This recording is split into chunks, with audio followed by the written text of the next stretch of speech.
Hello everyone and welcome back to the channel. मित्रों, YouTube के ऊपर मेरा चैनल है जिसका नाम है Shrinidhi Borikar CA intermediate. Channel को ढूंढिए, चैनल को सब्सक्राइब करिए, वीडियोस को देखिए और अगर आपको वीडियोस अच्छे लगे, आपको वैल्यू एडिशन अगर वीडियोस से मेरे लगती है तो डेफिनेटली वीडियोस को लाइक करिए और अपने CA इंटरमीडिएट वाले मित्रों के साथ मेरे वीडियोस को शेयर ज़रूर करिए।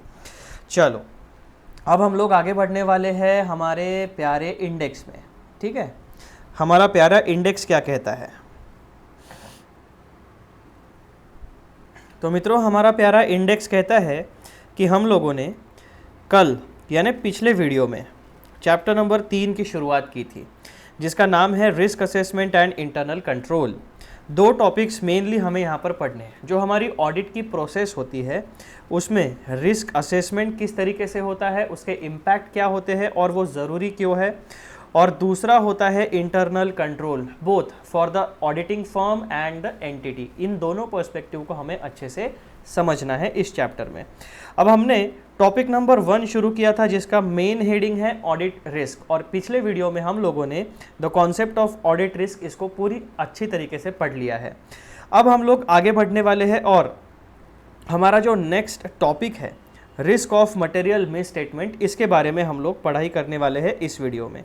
अब हम लोग आते हैं हमारे प्यारे इंडेक्स में जो कि हमारे नोट्स में है। हमारा टॉपिक नंबर 2 है दोस्तों risk of material miss statement. अब ये जो मटेरियल मिस स्टेटमेंट है ये दो कारणों की वजह से हो सकता है, या तो एरर की वजह से या तो फ्रॉड की वजह से। एरर और फ्रॉड कब होते हैं? जब फाइनेंशियल स्टेटमेंट्स का प्रिपरेशन स्टेज होता है। फाइनेंशियल स्टेटमेंट को प्रिपेयर एंड प्रेजेंट करने की जिम्मेदारी होती है मैनेजमेंट की। इसका मतलब ये जो मटेरियल मिस स्टेटमेंट की जो रिस्क है इसकी जिम्मेदारी हमेशा मैनेजमेंट के ऊपर रहेगी। और ये जो मटेरियल मिस स्टेटमेंट है अगर ये डिटेक्ट नहीं हुआ ड्यूरिंग द ऑडिट तो फिर उसकी जिम्मेदारी ऑडिटर के ऊपर आएगी। तो यहाँ पर एब्सोल्यूट सेग्रीगेशन ऑफ ड्यूटीज़ है। दो एस्पेक्ट है risk of material miss statement के बारे में, ये आप अच्छे से समझ लेना। ठीक है, अब हम लोग हमेशा की तरह क्या करेंगे, सबसे पहले तो हम अपना ये जो ब्लूप्रिंट है इसको हमारे दिमाग में अच्छे से सेट कर लेंगे। Risk of material miss statement में सबसे पहला पॉइंट हमें पढ़ना है what is risk of material miss statement, इसका मतलब क्या होता है। Point number 2, what is meant by miss statement. अब यहाँ पे देखो, मटेरियल मिस स्टेटमेंट मतलब क्या होता है और सिर्फ मिस स्टेटमेंट मतलब क्या होता है, इन दोनों बातों को हमें अच्छे तरीके से समझना है। पॉइंट नंबर 3 देखो, पॉइंट नंबर 3 में हमें क्या पढ़ना है, the risk of material miss statement may exist at 2 levels. यानी ये जो मटेरियल मिस स्टेटमेंट है इन फाइनेंशियल स्टेटमेंट्स में 2 लेवल पर ये एरर या फ्रॉड की वजह से मटेरियल मिस स्टेटमेंट हो सकता है, एग्जिस्ट कर सकता है। पहला, ओवरऑल फाइनेंशियल स्टेटमेंट लेवल, यानी जो मटेरियल मिस स्टेटमेंट है वो पूरे के पूरे सेट ऑफ फाइनेंशियल स्टेटमेंट्स को इम्पैक्ट करता है। Point number B, the assertion level for classes of transactions, account balances and disclosures. अब यहाँ पे एक वर्ड अच्छे से समझ लेना, असर्शन, इसको हम इसी टॉपिक में अच्छे से समझने वाले हैं। ठीक है, फिर classes of transactions, account balances and disclosure. पहला पॉइंट हमें क्या कहा था, ओवरऑल फाइनेंशियल स्टेटमेंट में risk of material miss statement हो सकती है, ये पहली लेवल। पूरे के पूरे सेट ऑफ फाइनेंशियल स्टेटमेंट्स में रिस्क हो सकती है। दूसरा पॉइंट नंबर 20, स्पेसिफिक एरिया में रिस्क हो सकती है। स्पेसिफिक एरिया कौन से है, क्लासेस ऑफ ट्रांजैक्शन, यानी income, expense, asset, liability, revenue expenditure, capital expenditure, revenue income, capital income, इस तरीके से। ये क्या हो गया, क्लासेस ऑफ ट्रांजैक्शंस। उसके बाद अकाउंट बैलेंसेस, डेटर का बैलेंस, क्रेडिटर का बैलेंस, एसेट का बैलेंस, इनकम का बैलेंस, बैंक बैलेंसेस, इनमें रिस्क हो सकती है। और तीसरा है डिस्क्लोजर्स, जो भी आपके अकाउंटिंग स्टैंडर्ड्स है या फिर जो भी आपके लॉज, रूल्स एंड रेगुलेशंस है जैसे कि companies act, partnership act, LLP act etcetera, इनमें जो डिस्क्लोजर रिक्वायरमेंट्स बताई है वो मैनेजमेंट ने फुलफिल नहीं की। तो पहला पॉइंट क्या कहता है, हमारे फाइनेंशियल स्टेटमेंट्स में क्या क्या चीज़ें इन्वॉल्व होती है, P&L account, balance sheet, schedules, notes to accounts and statement of cash flow. तो this is a set of financial statement. तो पहला जो रिस्क है मटेरियल मिस स्टेटमेंट का, ये पूरे के पूरे फाइनेंशियल स्टेटमेंट में इम्पैक्ट कर सकता है। और दूसरा पॉइंट ये लोग ये कहते हैं कि कोई स्पेसिफिक एरिया में आपकी रिस्क हो सकती है। पूरे फाइनेंशियल स्टेटमेंट लेवल पे भी रिस्क हो सकती है और फाइनेंशियल स्टेटमेंट्स में से किसी स्पेसिफिक एरिया में भी risk of material misstatement exist कर सकती है। फिर पॉइंट नंबर 4 हम क्या पढ़ने वाले हैं, concept of assertion in audit. This is one of the most important topics of auditing. Assertions जो है ये बहुत इंपॉर्टेंट है, इस पर एग्जाम में क्वेश्चंस आते हैं, तो आप लोगों को ये वाला टॉपिक अच्छे से प्रिपेयर करना पड़ेगा। अब कॉन्सेप्ट ऑफ असर्शन में हमें क्या क्या पढ़ना है, तो सबसे पहले जो असर्शन है इसकी डेफिनेशन हम पढ़ लेंगे। Point number B, assertions can be classified into 3 main categories. Assertion जो है इसको हम 3 मेन कैटेगरी में क्लासिफाई करते हैं। पहला, assertions about classes of transactions and events for the period under audit. Period under audit means generally हमारा जो 12 महीने का फाइनेंशियल ईयर होता है 1 अप्रैल से लेकर 31 मार्च तक, उसमें कौन से टाइप ऑफ ट्रांजैक्शंस में classes of transactions and events का जो लेवल है, ये पहला सेगमेंट हुआ आपके असर्शन का। Classes of transactions and events में 4-5 चीज़ें आपको ध्यान में रखनी है। क्या, अकरेंस यानी ट्रांजैक्शन रियली होना चाहिए। दूसरा, कंप्लीटनेस, जितनी भी इंफॉर्मेशन उस ट्रांजैक्शन से रिलेटेड है वो कंप्लीटली रिकॉर्ड होनी चाहिए। एक्यूरेसी, अरिथमेटिकल एरर या इन्फॉर्मेटिकल एरर आपके नहीं होने चाहिए। कट ऑफ यानी जो पीरियड आपका है उसी पीरियड के ट्रांजैक्शंस होने चाहिए। देन क्लासिफिकेशन यानी कैपिटल एक्सपेंडिचर, रेवेन्यू एक्सपेंडिचर, उसके बाद में one time expenditure, advertisement expenditure, जितनी भी आपकी कैटेगरी है क्लासिफिकेशन एक्सपेंसेस के वो अच्छे से करने चाहिए यानी ट्रांजैक्शंस के। तो पहला असर्शन आपका एग्जिस्ट करता है about classes of transactions and events. अब यहाँ पे मैं बार बार जब असर्शन कहता हूँ ना, तो आपको अभी ये इंडेक्स पढ़ते वक्त उसमें क्लैरिटी नहीं आएगी, लेकिन जब हम डेफिनेशन अच्छे से पढ़ लेंगे और डिटेल में असर्शन का कॉन्सेप्ट पढ़ लेंगे तब आपको ये पूरा का पूरा टॉपिक अच्छे से समझ में आने वाला है, ये मेरी गारंटी है। ठीक है, तो सबसे पहला पॉइंट हम लोगों ने पढ़ लिया, classes of transactions and events के बारे में असर्शंस होते हैं। दूसरी कैटेगरी क्या होती है असर्शन की, assertion about account balances at the period and यानी क्लोजिंग बैलेंसेस, उसका क्लोजिंग बैलेंस का existence, rights and obligations, completeness and valuation and allocation. ये 4 चीज़ें क्लोजिंग बैलेंसेस के बारे में असर्शन से रिलेटेड आपको ध्यान में रखनी चाहिए। Point number 3, assertion about presentation and disclosure, उसमें क्या क्या ध्यान में रखना है, occurrence and rights and obligations, उसका completeness, classification and understandability and accuracy and valuation. तो इन 4 मुद्दों से रिलेटेड जितने भी आपके प्रेजेंटेशन एंड डिस्क्लोजर्स है इन फाइनेंशियल स्टेटमेंट्स वो सही तरीके से रिप्रेजेंट होने चाहिए। तो मित्रों, असर्शन की जो कैटेगरीज है उसमें 3 मेजर कैटेगरीज है। पहला, assertion about classes of transactions and events, assertions about account balances at the period end and assertions about presentation and disclosure। transactions and events, account balances and disclosure, 3 major category में आपके assertions exist करते हैं। और उसके बाद ये जो topic है आपका assertion वाला, उसका सिग्निफिकेंस यानी इम्पॉर्टेंस इन ऑडिटिंग, ये चीज़ें हमें पॉइंट नंबर 2 में पूरी तरीके से पढ़नी है। ठीक है मित्रों, चलो अब हम लोग चलते हैं हमारे टॉपिक में।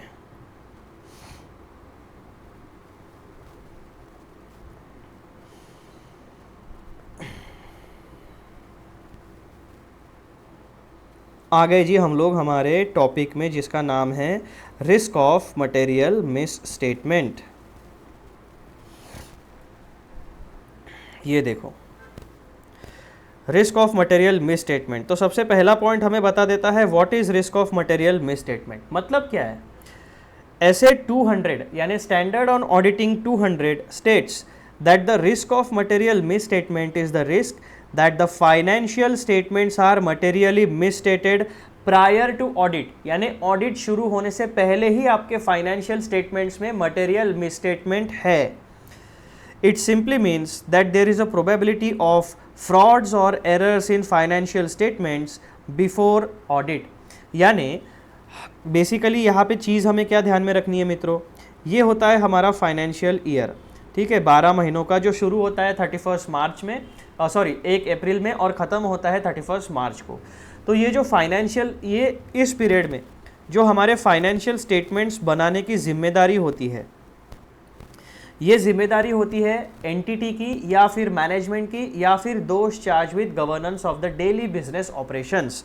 इन लोगों की जिम्मेदारी होती है फाइनेंशियल स्टेटमेंट्स को बनाना। ठीक है, अब ये फाइनेंशियल स्टेटमेंट्स बनाते समय कुछ laws, rules and regulations follow करने पड़ते हैं। फाइनेंशियल स्टेटमेंट्स बनाने के लिए आपको applicable financial reporting framework, generally accepted accounting principles, उसके बाद में लॉज, रूल्स एंड रेगुलेशंस, ये सारी चीज़ें फॉलो करके ये सेट ऑफ फाइनेंशियल स्टेटमेंट्स बनाने पड़ते हैं। अब ऐसा हो सकता है कि इन 12 महीनों में फाइनेंशियल स्टेटमेंट बनाते वक्त किसी एम्प्लॉय ने, किसी मैनेजमेंट ने या किसी दोस्त चार्ज विद गवर्नेंस वाले पर्सोनल ने आपके फाइनेंशियल स्टेटमेंट्स बनाते वक्त गड़बड़ी की। अब वो गड़बड़ी 2 कारणों की वजह से हो सकती है। पहला, एरर यानी गलती की वजह से, जो कि अनकॉन्शियस एरर यानी उसने जानबूझ के गलती नहीं की, गलती हो जाती है। ठीक है, इंसानों से गलतियां होती है इस तरीके का। और दूसरा होता है फ्रॉड, यानी डेलिबरेटली आपके जो फाइनेंशियल स्टेटमेंट्स है उसमें जो अमाउंट्स है, उसमें जो क्लासिफिकेशन है, उसे डेलिबरेटली मैनिपुलेट किया गया है। ठीक है, वहाँ पर आपको जानबूझकर गलत इन्फॉर्मेशन दी गई है। जो इन 12 महीनों के फैक्ट्स है regarding transactions and events, regarding account balances and regarding, तीसरा असर्शन क्या था हमारा, डिस्क्लोजर। ठीक है, तो इन 3 असर्शंस के बारे में आपको जानबूझकर गलत इंफॉर्मेशन दी गई है। तो मटेरियल मिसस्टेटमेंट मतलब क्या, अब हमारा जो ऑडिटर है वो ऑडिटर साहब जो है, हमारी हरी डंडी जो है ऑडिटर साहब की, वो हरी डंडी 31 मार्च के बाद शुरू होती है ऑडिट करने की, जहां पर हम ऑडिट करके इस तरीके का टिक लगाते हैं।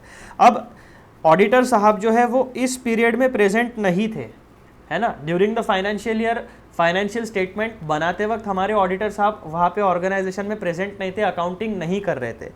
पीरियड ख़त्म होने के बाद यहाँ पर ऑडिटर साहब की एंट्री होती है और यहाँ पर हमारा काम शुरू होता है। तो ये रिस्क ऑफ मटेरियल मिसस्टेटमेंट मतलब क्या, a possibility that the financial statement are already misstated in this period, और यही मिसस्टेटेड फाइनेंशियल स्टेटमेंट्स हमें ऑडिट के लिए दिए गए हैं। अब मटेरियल मिसस्टेटमेंट एक बार फिर से पढ़ो। What is risk of material misstatement? Essay 200 states that the risk of material misstatement is the risk that financial statements are materially misstated prior to audit. यानी ऑडिट यहाँ पे हमारा शुरू होता है, इसके पहले ही फाइनेंशियल स्टेटमेंट्स में गलतियाँ हैं, तो ये होता है रिस्क ऑफ मटेरियल मिसस्टेटमेंट, जो कि एक ऑडिटर को पता नहीं हो सकती क्योंकि वो डेली बिजनेस ऑपरेशंस में इन्वॉल्व नहीं है। It simply means that there is a probability of fraud or errors in financial statements before audit. तो यहाँ से हमें एक और बात पता चल गई, वो बात ये है कि जो risk of material miss statement है वो 2 कारणों की वजह से आता है, पहला फ्रॉड और दूसरा है एरर। ठीक है, अब हम लोग आगे बढ़ते हैं पॉइंट नंबर 2 की तरफ, जो है हमारा what is meant by miss statement. Point number 1, misstatement refers to a difference. Misstatement refers to a difference between the amount, classification, presentation or disclosure of a reported financial statement item and the amount, classification, presentation or disclosure that is required for the item to be in accordance with the applicable financial reporting framework. Misstatements can arise from fraud or error. अब यहाँ पे एक बहुत ही basic चीज़ हमें बताई गई है, वो बात क्या है कि जो भी आपका अमाउंट, क्लासिफिकेशन, प्रेजेंटेशन और डिस्क्लोजर,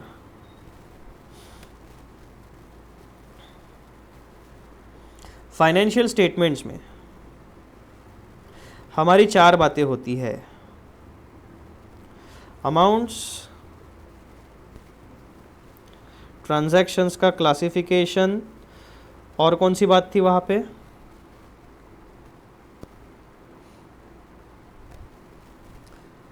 प्रेजेंटेशन एंड डिस्क्लोजर।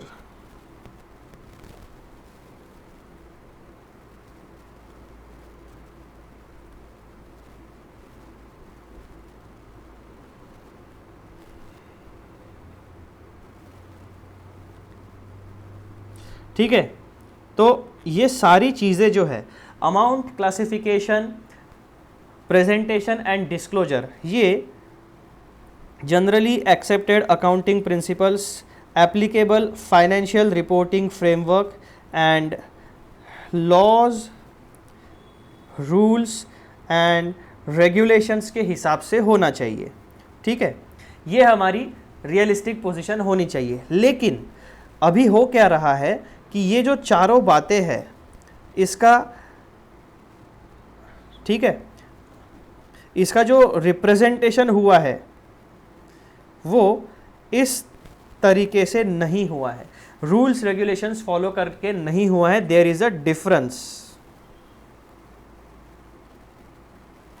तो ऐसे डिफरेंस को एक्चुअल में होना क्या चाहिए, जो लॉज रूल्स एंड रेगुलेशंस ने कहा है उसके हिसाब से हमारे ये फाइनेंशियल स्टेटमेंट्स में बातें दिखनी चाहिए। लेकिन हमारी बातें जो है वो इसकी इन लॉज रूल्स एंड रेगुलेशंस के हिसाब से नहीं है। देयर इज़ अ डिफरेंस, और जो डिफरेंस आता है उसी को कहा जाता है मिस स्टेटमेंट। अब ये जो मिस स्टेटमेंट है ये या तो आपका हो सकता है एरर की वजह से, जो एक अनइंटेंशनल मिस्टेक है, या तो फ्रॉड की वजह से, जो कि इंटेंशनल मैनिपुलेशन है। तो यही चीज़ हमें मिस स्टेटमेंट के बारे में समझनी है। एक बार फिर से पढ़ते हैं। Miss statement, misstatement refers to a difference between the amount, classification, presentation or disclosure of a reported financial statement item and amount, and the financial statement item and the amount, classification, presentation or disclosure that is required for the item to be in accordance with the applicable financial reporting framework। यानी हमारे पास financial statement में amount, classification, presentation और disclosure ये हमेशा applicable financial reporting framework के हिसाब से होना चाहिए। जब ऐसा नहीं होता है तब उसे कहा जाता है मिस स्टेटमेंट। और ये जो मिस स्टेटमेंट है वो अराइज होता है फ्रॉम एरर और फ्रॉड। एरर मतलब होता है अनइंटेंशनल मिस्टेक, यानी जानबूझकर किसी ने गलती नहीं की, गलतियां हो जाती है। और दूसरा है फ्रॉड, फ्रॉड यानी इंटेंशनल मैनिपुलेशन। ठीक है, तो ये हो गया आपका meaning of risk of material miss statement and what is meant by miss statement. अब ये जो मिस स्टेटमेंट है इसके कुछ एग्जाम्पल्स यहाँ पे हमें देखने हैं ताकि हमारे दिमाग में एक रियलिस्टिक क्लैरिटी आ सके। Few examples of misstatements could be: number 1, charging of an item of capital expenditure to revenue और वाइस वर्सा। यानी जो हमारा एक्चुअल ट्रांजैक्शन है, अगर हमने कैपिटल एक्सपेंडिचर किया है, फॉर एग्जांपल हमने कोई हेवी मशीनरी परचेज की है जिसकी लाइफ 15 साल है, वो 15 साल तक वो मशीनरी हम 15 साल तक हमारे बिजनेस में यूज़ करने वाले हैं। इसका मतलब क्या हुआ, उस मशीनरी की जो यूज़फुल लाइफ है वो 15 साल है, यानी 1 साल से ज़्यादा है। तो जो भी चीज़ें 12 महीनों से ज़्यादा हमें बिजनेस में बेनिफिट देती है उसे हम कैपिटल एक्सपेंडिचर या कैपिटल एसेट कहते हैं, या फिर उसे फिक्स्ड एसेट कहते हैं। तो बेसिकली आपसे गलतियां क्या हो सकती है, आइदर इंटेंशनली यानी फ्रॉड, या फिर अनइंटेंशनली यानी एरर और मिस्टेक, कि आपका जो क्लासिफिकेशन है वो आपने कैपिटल एक्सपेंडिचर को रेवेन्यू एक्सपेंडिचर दिखा दिया, या फिर किसी रेवेन्यू एक्सपेंडिचर को कैपिटल एक्सपेंडिचर दिखा के आप उसका डेप्रिसिएशन क्लेम कर रहे हो ईयर ऑन ईयर, तो ये गलत है। Point number 2, difference in disclosure of financial statement item with respect to its requirement in applicable financial reporting framework। अब आप एक चीज़ ध्यान में रखना, अगर आपका कोई बिजनेस है तो बिजनेस में आपके फिक्स्ड एसेट्स होंगे, फिक्स्ड एसेट्स के ऊपर आप लोग डेप्रिसिएशन चार्ज करते हो।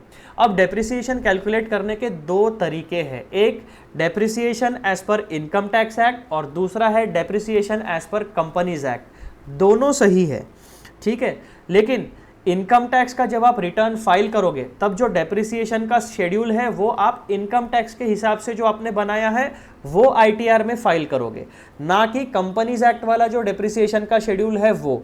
सिमिलरली जब आप statutory audit report ministry of corporate affairs की वेबसाइट पर अपना अपलोड करोगे, यानी कंपनी का स्टैट्यूटरी ऑडिट करके वहाँ पे फाइनेंशियल स्टेटमेंट्स दोगे, तो वहाँ पर आप जो डेप्रिसिएशन का शेड्यूल देने वाले हो वो डेप्रिसिएशन का schedule as per companies act आपको देना पड़ेगा। तो बेसिकली जब आप फाइनेंशियल स्टेटमेंट पूरी तरीके से बनाओगे तो depreciation as per income tax act and depreciation as per companies act दोनों आपको बनाने पड़ेंगे। दोनों सही है, दोनों गलत, दोनों में से कोई एक गलत है ऐसा नहीं, लेकिन जहाँ पर जिस नियम कानून की जो ज़रूरत है वहाँ पर आप उसी हिसाब से फाइलिंग करोगे, यानी एप्लीकेबल फाइनेंशियल रिपोर्टिंग फ्रेमवर्क के हिसाब से आप लोग फाइलिंग करोगे। ठीक है, तो ये आपका एक मिसस्टेटमेंट यहाँ पर हो सकता है। दूसरा, सिलेक्शन और application of inappropriate accounting policies. अब जैसे हमारी जो इन्वेंट्री होती है, उस इन्वेंट्री का ओपनिंग स्टॉक, क्लोजिंग स्टॉक होता है, और ड्यूरिंग द ईयर हमारी जो इन्वेंट्री है उसमें 3 सेगमेंट्स होते हैं। पहला रॉ मटेरियल, दूसरा वर्क इन प्रोग्रेस और तीसरा फिनिश्ड गुड्स। तो यहाँ पर जो आपकी अकाउंटिंग पॉलिसी है, आप कौन से इन्वेंट्री को रॉ मटेरियल क्लासिफाई करते हो, कौन सी इन्वेंट्री को वर्क इन प्रोग्रेस बताते हो, कौन सी इन्वेंट्री को फिनिश्ड गुड्स बताते हो, ये प्रॉपरली आपका क्लैरिटी होनी चाहिए। एक रिटर्न पॉलिसी डॉक्यूमेंट होना चाहिए और ईयर ऑन ईयर आपको उसी तरीके से उन सारे चीज़ों का क्लासिफिकेशन करना है। दूसरी बात, इन्वेंट्री का जो वैल्यूएशन है वो किस तरीके से होता है, फेयर मार्केट वैल्यू और cost which ever is lower, यानी इन्वेंट्री की मार्केट वैल्यू या इन्वेंट्री की कॉस्ट, इन दोनों में से जो वैल्यू कम होगी वो हम बैलेंस शीट में इन्वेंट्री उस वैल्यू पे दिखाते हैं। तो ये भी एक अकाउंटिंग पॉलिसी हो गई। उसके बाद आप डेप्रिसिएशन की मेथड कौन सी यूज़ करते हो, स्ट्रेट लाइन मेथड यूज़ करते हो या फिर return down value method use करते हो, है ना। तो ये जो अकाउंटिंग पॉलिसी है ये भी ईयर ऑन ईयर आपको कंसिस्टेंटली फॉलो करनी पड़ेगी। अब यहाँ पे आपकी रिस्क ऑफ मटेरियल मिसस्टेटमेंट, यानी जो अकाउंटिंग, अगर आपने गलत अकाउंटिंग पॉलिसी अप्लाई की तो यहाँ पर क्या होगा, इनएप्रोप्रिएट अकाउंटिंग पॉलिसी। अब यहाँ पे इन्वेंट्री का सबसे सटीक एग्जाम्पल हमें मिलता है। इन्वेंट्री कहती क्या है, इन्वेंट्री का वैल्यूएशन क्या, रूल क्या कहता है, कॉस्ट या फेयर मार्केट वैल्यू, इन दोनों वैल्यूज में से जो सबसे कम होगी उसी वैल्यू के ऊपर हम इन्वेंट्री को अपने बैलेंस शीट में रिप्रेजेंट करने वाले हैं। तो यहाँ पर मटेरियल मिसस्टेटमेंट हो सकती है। आप एक्चुअल अकाउंटिंग पॉलिसी कहती है लोअर ऑफ द 2 वैल्यूज, लेकिन आपने हायर वैल्यू अगर रिप्रेजेंट कर दी तो मटेरियल मिसस्टेटमेंट हो जाएगा, आइदर ड्यू टू फ्रॉड और एरर। फिर number 4, difference in accounting estimate of financial statement item with respect to its appropriateness in applicable financial reporting framework। अब जब हम अकाउंटिंग करते हैं तो बहुत सारे एस्टिमेट्स लगाने पड़ते हैं, जैसे कि क्रेडिटर्स के लिए कितनी प्रोविजन करके रखनी है, डेटर्स के लिए कितनी प्रोविजन करके रखनी है, यानी बैड डेट्स की प्रोविजन। एक बिजनेस का रूल होता है, बेसिकली एग्जिस्ट कर, वो रियलिटी में एग्जिस्ट करता है कि हम बहुत सारे लोगों को अपना सर्विस या गुड्स या प्रोडक्ट बेचते हैं, लेकिन उसमें से क्या होता है कि कुछ कस्टमर्स ऐसे होते हैं जो पैसा डुबाते हैं। तो आपका जो पास्ट एक्सपीरियंस है बिजनेस का, अगर वो कहता है कि आपके जो, अगर आपने 100 रुपये का सेल किया तो आपके 5 या 10 रुपये के जो कस्टमर्स हैं वो आपके 5 या 10 रुपये डुबाने वाले, तो आप क्या करोगे, पहले से ही उस लॉस को एंटिसिपेट करके बैड डेट्स के लिए एक प्रोविजन बना के रखोगे। ठीक है, तो ऐसे केसेस में आपने क्या किया, एक अकाउंटिंग एस्टीमेट बनाया कि मेरा कस्टमर से कितना पैसा आएगा, कितना पैसा डूबेगा, ये आपने एक एस्टीमेट किया। अकाउंटिंग एस्टीमेट क्या होता है, हमारे पास्ट एक्सपीरियंसेस और अभी करंटली हमारे पास कौन सी इंफॉर्मेशन अवेलेबल है, इन दोनों का मिक्सचर बना के हम एक फोरकास्ट लगाते हैं कि फ्यूचर में क्या हो सकता है, फ्यूचर में क्या होने वाला है ये हमें अभी पता नहीं है। फ्यूचर में जो इवेंट्स होंगे वो फ्यूचर में अनफोल्ड होने वाले हैं, लेकिन हम क्या कर सकते हैं, एक अनुमान लगा सकते हैं, एक बजटिंग बना सकते हैं, एक फोरकास्ट कर सकते हैं, और उस फोरकास्टिंग के बेसिस के ऊपर हम एस्टिमेशन कर सकते हैं कि कस्टमर से कितना पैसा आएगा, कितना पैसा डूबेगा। सिमिलरली जब हमें फिक्स्ड असेट, हम फिक्स्ड हमारे बिजनेस में यूज़ करते हैं तो उन फिक्स्ड असेट्स की एक लाइफ होती है। टेक्नोलॉजी हमेशा एडवांस होते रहती है, इवॉल्व होते रहती है। तो एज अ बिजनेसमैन हमें क्या देखना पड़ता है कि हमने, हमारी जो मशीनरी है वो ऑब्सोलीट कब होने वाली है, या फिर मार्केट में ट्रेंड्स कब चेंज होने वाले, हमें किस तरीके के प्रोडक्ट्स को चेंज करना पड़ेगा, फ्यूचर में आके हमारे पास क्या खर्चा आने वाला है, उन सारे चीज़ों का हम एस्टिमेट लगाते हैं और उन खर्चों के, फ्यूचर में जो खर्चे होने वाले हैं उनका एक प्रोविज़न बना के रखते हैं। तो this is an accounting estimate. तो अकाउंटिंग एस्टिमेट में भी एरर की वजह से गलती हो सकती है, जानबूझकर फ्रॉड करके गलत एस्टिमेट्स भी फाइनेंशियल स्टेटमेंट्स के यानी बैलेंस शीट में आपके दिख सकते हैं। फिर next example, intentional booking of fake expenses in statement of profit and loss. बहुत बार क्या होता है कि टैक्सेशन को कम करने के लिए एक्सपेंसेस को बढ़ा के दिखाते हैं, या फिर फेक एक्सपेंसेस हम लोग रजिस्टर करते हैं जो एक्सपेंसेस एक्चुअली में हमने इनकर किए ही नहीं। So this is an intentional fraud. उसके बाद overstating of receivables in financial statements by not writing off irrecoverable debts. अब हमारे कस्टमर्स है, बहुत सारे कस्टमर्स है, उनमें से हमें पता चल गया कि हमारा एक कस्टमर है जिसने हमसे 2 लाख रुपए का मटेरियल लिया था, लेकिन अभी क्या हुआ, बहुत बारिश हुई और फ्लडिंग हो गया, तो उसका दुकान का सारा मटेरियल नुकसान हो गया, उसका दुकान पानी में डूब गया, सब पेरिशेबल गुड्स था, सब खराब हो गया। तो हमें पता है कि उसकी फाइनेंशियल हालत नहीं है, वो 2 लाख रुपए डूबने वाले हैं, that are completely bad debts. उसने इंश्योरेंस भी नहीं कराया था, कुछ भी नहीं कराया था, फिलहाल आज के टाइम में कोई होप नहीं है कि उससे पैसा रिकवर होगा। तो हमें क्या करना चाहिए एज अ प्रूडेंट बिजनेसमैन, हमें प्रूडेंस का इस्तेमाल करके, लॉजिक का इस्तेमाल करके उस डेटर को रिसीवेबल से हटा के बैड डेट्स में भेज देना चाहिए, यानी वो लॉस हो गया, यानी उस लॉस को रिकॉग्नाइज कर लेना चाहिए बेस्ड ऑन करंट सिनेरियो। तो ऐसा हमने जानबूझकर नहीं किया, तो ये भी एक इंटेंशनल फ्रॉड हो सकता है। इसकी वजह से भी आपकी बैलेंस शीट में यानी चेंजेस होने वाले हैं, है ना। आपका अगर आपने लॉस बुक नहीं किया तो 2 लाख से आपका प्रॉफिट ज़्यादा दिखेगा, है ना, जो एक्चुअल प्रॉफिट है उससे ज़्यादा दिख सकता है। तो इस तरीके की गलतियां हो सकती है। देन ओवरस्टेटिंग और अंडरस्टेटिंग ऑफ इन्वेंट्री, जो मैंने बोला कि इन्वेंट्री की जो आपकी अकाउंटिंग पॉलिसी है वो कहती है कॉस्ट या net realisable value whichever is lower, fair market value नहीं, net realisable value whichever is lower. तो लोअर वैल्यू पे आपको इन्वेंट्री बैलेंस शीट में दिखानी है। तो आप क्या कर सकते हो, आपका जो बैलेंस शीट है, अगर आपको कोई लोन चाहिए या किसी इन्वेस्टर को आपको बैलेंस शीट दिखानी है, तो आप क्या करोगे, आपकी बैलेंस शीट को स्ट्रॉन्ग दिखाने के लिए या उस तरीके से टैक्सेशन को अगर कम करना है तो उस तरीके से दिखाने के लिए आप इन्वेंट्री को बढ़ा के भी दिखा सकते हो और इन्वेंट्री का वैल्यूएशन कम करके भी दिखा सकते हो।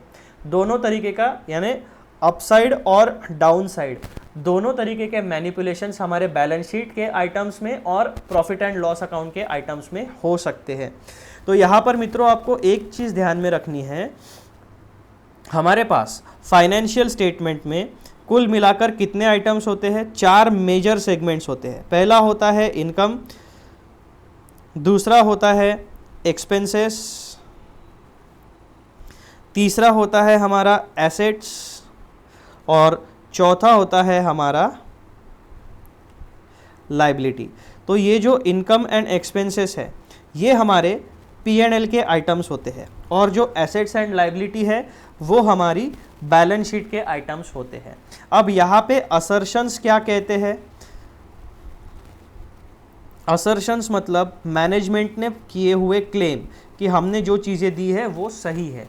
तो यहाँ पर असर्शन हमारे आते हैं क्लासेस ऑफ ट्रांजैक्शंस, दूसरा असर्शन आपका आता है यहाँ पर classes of transactions and events, ठीक है, ट्रांजैक्शंस एंड इवेंट्स पहला असर्शन। दूसरा असर्शन आता है हमारा अकाउंट्स बैलेंसेस के लिए और तीसरा असर्शन आता है हमारा डिस्क्लोजर के लिए। ये सारी चीज़ें जो है ये हमारी एप्लीकेबल फाइनेंशियल रिपोर्टिंग फ्रेमवर्क के हिसाब से हमेशा रहनी चाहिए। लेकिन अगर हमने ये सारी बातें अगर हमने एप्लीकेबल फाइनेंशियल रिपोर्टिंग फ्रेमवर्क के हिसाब से नहीं बनाई तो उसे कहा जाता है कि there is a difference between क्या होना चाहिए और हमने किस तरीके से काम किया है, और इसी डिफरेंस की वजह से मटेरियल मिसस्टेटमेंट होने की रिस्क आ सकती है। This difference in representation gives rise to material misstatement.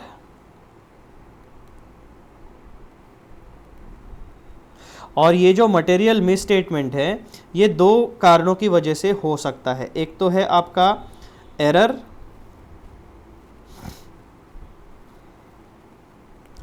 या फिर फ्रॉड की वजह से, ठीक है। तो ये बेसिक चीज़ें आपको इन सारी चीज़ों के बारे में ध्यान में रखनी पड़ेगी। और यहाँ पर मैनिपुलेशन जो है वो मैनिपुलेशन का स्कोप दोनों तरीके से है। दैट मीन्स आप अपनी चीज़ों को बढ़ा के भी दिखा सकते हो और आप अपने in asset, income, expense, asset, liability की चीज़ों को यानी बैलेंसेस को कम करके भी दिखा सकते हो। यानी अपसाइड मैनिपुलेशन भी हो सकता है, डाउन साइड मैनिपुलेशन भी हो सकता है इन सारी अमाउंट्स का या फिर क्लासिफिकेशंस का। ठीक है, तो इस तरीके से आपको मित्रों ये चीज़ ध्यान में रखनी है रिगार्डिंग मटेरियल मिसस्टेटमेंट। तो हमने अभी तक पॉइंट नंबर 1 और पॉइंट नंबर 2 को अच्छे से समझ लिया है और कुछ एग्जाम्पल्स भी हमने देख लिए, रियल लाइफ एग्जाम्पल की मटेरियल मिसस्टेटमेंट के चांसेस हमारे कहाँ पे हो सकते हैं। अब हम पॉइंट नंबर 3 की तरफ बढ़ते हैं। The risk of material misstatement may exist at 2 levels, यानी अभी हम असर्शन के बारे में बात करते हैं, सॉरी 2 लेवल के बारे में बात करेंगे। सबसे पहला the overall financial statement level, यानी जो मटेरियल मिसस्टेटमेंट है उसकी वजह से पूरे के पूरे फाइनेंशियल स्टेटमेंट्स पे इम्पैक्ट होता है। Risk of material misstatement at the overall financial statement level refers to risk of material misstatement that relate pervasively to financial statements as a whole and potentially affect many assertions। 3 assertions हमारे पास है, transactions and classification of transactions and events, उसके बाद में account balances at the period and disclosure. तो इन 3 levels पे बहुत सारे assertions पे इम्पैक्ट करने वाले को हम कहते हैं risk of material misstatement at the overall financial statement level. अभी इसको एक बार फिर से पढ़ो। The risk of material misstatement may exist at 2 levels. Material misstatement का रिस्क जो है वो 2 लेवल पर एग्जिस्ट करता है। Point number 1,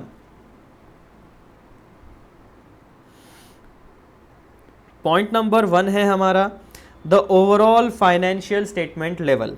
Risk of material misstatement at the overall financial statement level refer to risk of material misstatements that relate pervasively to the financial statements as a whole and potentially affect many assertions। यानी बहुत सारे financial statement में जितने भी आपके items होंगे उसमें बहुत सारे आइटम्स के ऊपर इम्पैक्ट डालता है। देन एग्जाम्पल देखो, जो ओवरऑल फाइनेंशियल स्टेटमेंट को इम्पैक्ट करने वाला रिस्क ऑफ मटेरियल मिसस्टेटमेंट है, उसका एग्जाम्पल क्या है। Risk of material misstatement at this level refer to risk that could impact the entire set of financial statements affecting multiple assertions. यानी अभी एक चीज़ फिर से मैं आपको याद दिला देता हूँ, हमारे फाइनेंशियल स्टेटमेंट्स में कितने कंपोनेंट्स होते हैं, 1 2 3 4 5। Profit and loss account, balance sheet, schedules, account, notes to accounts and cash flow statement. फिर हमने नोट्स में भी क्या बना के रखा था आपने, P&L, बैलेंस शीट, इनमें इनकम, एक्सपेंस, असेट, लाइबिलिटी। तो एक जब हम ओवरऑल फाइनेंशियल स्टेटमेंट की बात करते हैं तो कोई रिस्क ऑफ मटेरियल मिसस्टेटमेंट ऐसा होता है कि ये सारे चीज़ों को इम्पैक्ट करता है, या फिर जितने फाइनेंशियल स्टेटमेंट के कंपोनेंट्स हैं उन कंपोनेंट्स में से मैक्सिमम कंपोनेंट्स को इम्पैक्ट करता है। तो ऐसे मटेरियल ऐसी गलतियों को हम कहते हैं परवेजिव इम्पैक्ट डालने वाले मटेरियल मिसस्टेटमेंट। ठीक है जी।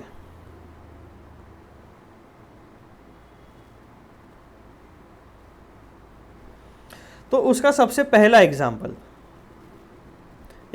Number 1, इनएडिक्वेट internal control. अगर जो भी एंटिटी है, जो भी ऑर्गेनाइजेशन है, अगर उस ऑर्गेनाइजेशन ने अपने ऑर्गेनाइजेशन के अंदर अगर इंटरनल कंट्रोल्स स्ट्रॉन्ग या फिर इफेक्टिव नहीं रखे हैं तो रिस्क ऑफ मटेरियल मिसस्टेटमेंट बढ़ सकता है। एरर्स और फ्रॉड के चांसेस, प्रोबेबिलिटी बहुत ज़्यादा बढ़ जाएगी, क्योंकि जब आपके रूल्स और रेगुलेशन स्ट्रिक्ट नहीं है तो एम्प्लॉयज़, ऑफिसर्स, मैनेजर्स, ओनर्स क्या करेंगे, अपने पर्सनल बेनिफिट के लिए बहुत सारी चीज़ें उल्टी पुल्टी करके उस बिजनेस में गड़बड़ करने की कोशिश कर सकते हैं। तो इनएडिक्वेट इंटरनल कंट्रोल्स ये पूरे के पूरे फाइनेंशियल स्टेटमेंट्स में इम्पैक्ट क्रिएट करता है regarding risk of material misstatement. A company does not have adequate internal controls over financial reporting. For example, if there is no segregation of duties in the accounting department, it could lead to fraudulent financial reporting or unintentional errors throughout the financial statements. यानी अगर आपके accounts department में सारे के सारे काम एक ही employ के पास है तो ओवरबर्डन के कारण ये हो सकता है कि वो गलतियां करे, या फिर इतनी ज़्यादा पावर उस अकाउंट्स ऑफिसर के पास आ गई है कि उसको किसी और व्यक्ति की, उसको किसी और ऑफिसर की साइन लेने की ज़रूरत ही नहीं है, ऑथराइजेशन की ज़रूरत ही नहीं है। सारे अथॉरिटीज़ उसी के पास है और वही सारे फाइनेंशियल डिसीजंस, अकाउंटिंग डिसीजंस आपके ऑर्गेनाइजेशन के लेता है, तो ऐसे पावरफुल पोजीशन में हमेशा ज़्यादा फ्रॉड होने के चांसेस है। क्यों? क्योंकि अगर वो व्यक्ति आपके ऑर्गेनाइजेशन का एम्प्लॉई है तो एम्प्लॉय को हमेशा क्या चाहिए होता है? ज़्यादा पैसा चाहिए होता है, ठीक है, ग्रोथ उसको चाहिए होती है। अगर उसको सैलरी बेसिस के ऊपर ग्रोथ नहीं मिल रही है लेकिन उसके पास ऑप्शन है कि वो फ्रॉड करके उन अपनी फाइनेंशियल एस्पिरेशंस को, एम्बिशंस को पूरा कर सके, और सारी अथॉरिटी, सारी पावर उस एम्प्लॉय के पास होने के कारण उसके फ्रॉड या उसके इंटेंशनल मिसरिप्रेजेंटेशंस अगर पकड़ में नहीं आने वाले हैं तो उसकी हिम्मत बढ़ेगी और वो ज़्यादा गड़बड़ी करने की कोशिश करेगा। इसीलिए इंटरनल कंट्रोल्स जो होते हैं वो हमेशा एडिक्वेट एंड अप्रोप्रिएट होने चाहिए, यानी उनकी क्वांटिटी भी सही होनी चाहिए, एडिक्वेसी होनी चाहिए और उनकी क्वालिटी भी अच्छी होनी चाहिए, यानी वो जो इंटरनल कंट्रोल्स हैं वो इफ़ेक्टिव तरीके से हमेशा हर एक स्टेप में काम करते रहने चाहिए। तो पहला एग्जाम्पल हमारा क्लियर हो गया। इनएडिक्वेट इंटरनल कंट्रोल्स की वजह से परवेजिव मटेरियल मिसस्टेटमेंट का रिस्क होता है। Point number 2, management override of controls. अब जो मैनेजमेंट होती है वो ओनर्स के बाद सबसे पावरफुल लोग होते हैं किसी भी ऑर्गेनाइजेशन में। तो आपके जो इंटरनल कंट्रोल्स है, हो सकता है उन इंटरनल कंट्रोल्स को ओवरराइड करके, यानी उन इंटरनल कंट्रोल्स को अंडरमाइन करके, उन इंटरनल कंट्रोल्स को साइडलाइन करके मैनेजमेंट जो है वो अपने पर्सनल फ़ायदे वाले डिसीजंस ले और ज़्यादा से ज़्यादा पैसा ऑर्गेनाइजेशन से खुद के पर्सनल अकाउंट्स में ट्रांसफ़र कराए, ठीक है, ये चीज़ें हो सकती है। Senior management has the ability to override established controls, क्योंकि क्या होता है, सीनियर मैनेजमेंट जो होता है उनके ऊपर सिर्फ और सिर्फ बोर्ड ऑफ डायरेक्टर्स या ओनर्स होते हैं। जो नीचे के एम्प्लॉयज़ होते हैं वो ज़्यादा अपने सीनियर से पंगे नहीं ले सकते या नहीं लेते, क्योंकि उनके पास जो अथॉरिटी है वो उतनी नहीं होती है। जितना काम बताया जाता है कॉरपोरेट में वो अथॉरिटी के लेवल का काम हमें करना पड़ता है। तो ऐसे केसेस में क्या होगा, सीनियर एम्प्लॉयज़ जो है वो अपने बायस की चलते या फिर अपने पर्सनल फाइनेंशियल एम्बिशंस या एस्पिरेशंस के चलते कंपनी के इंटरनल कंट्रोल्स को ताक पर लगाकर, यानी बाजू हटा के अपने पर्सनल एम्बिशंस को फुलफिल करा सकते हैं या फिर फाइनेंशियल स्टेटमेंट्स में गड़बड़ी करा सकते हैं।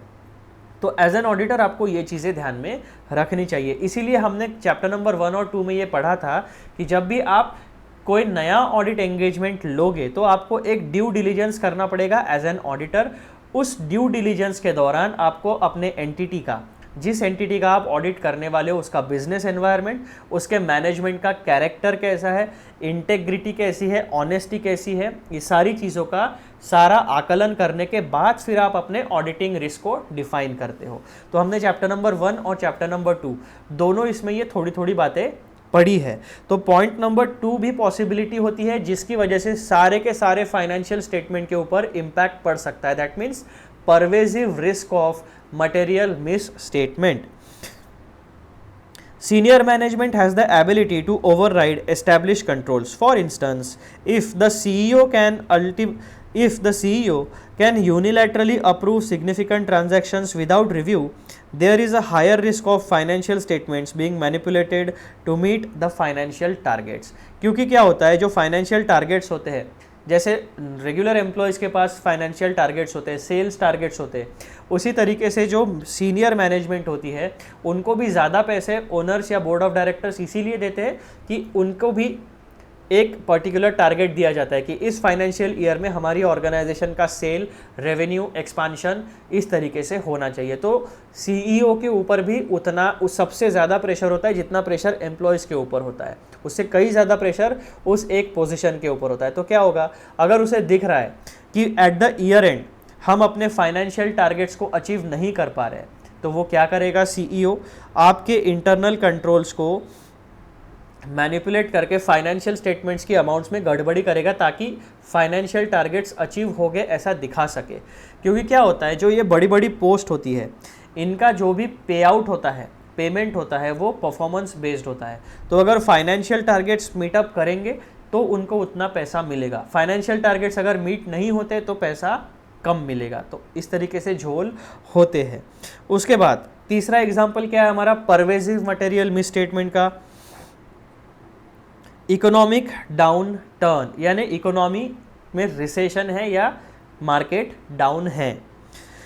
An economic recession impacts the company's industry, leading to increased pressure on management to present favorable financial results.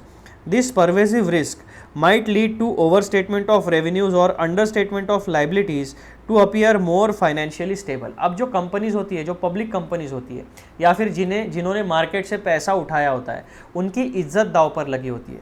जब इकोनॉमिक डाउनटर्न आता है यानी ओवरऑल मार्केट में थोड़ा सा मंदी आती है तो बहुत सारी ऑर्गेनाइजेशंस अपना सीसी लिमिट मेंटेन कराने के लिए बैंक से जो वर्किंग कैपिटल वो लेते हैं या फिर मार्केट से जो वर्किंग कैपिटल उन्हें रेज करना है या फिर जो इन्वेस्टमेंट कैपिटल उन्हें रेज करना है, उसके लिए उनकी बैलेंस शीट स्ट्रांग होनी चाहिए, उनका फाइनेंशियल परफॉर्मेंस यानी प्रॉफिट एंड लॉस अकाउंट वो भी स्ट्रांग होना चाहिए क्वार्टर ऑन क्वार्टर। तो इसकी वजह से लोग क्या करते हैं कि अगर मंदी है फिर भी अपनी ऑर्गेनाइजेशन का एक ओवर स्टेटमेंट दिखाओ कि हमारी ऑर्गेनाइजेशन सही परफॉर्म करती है, एक्चुअल परफॉर्मेंस ये लेवल पर है लेकिन आप दिखाओगे ये लेवल पर। तो एक ऑडिटर को ये चीज़ें भी ध्यान में रखनी चाहिए।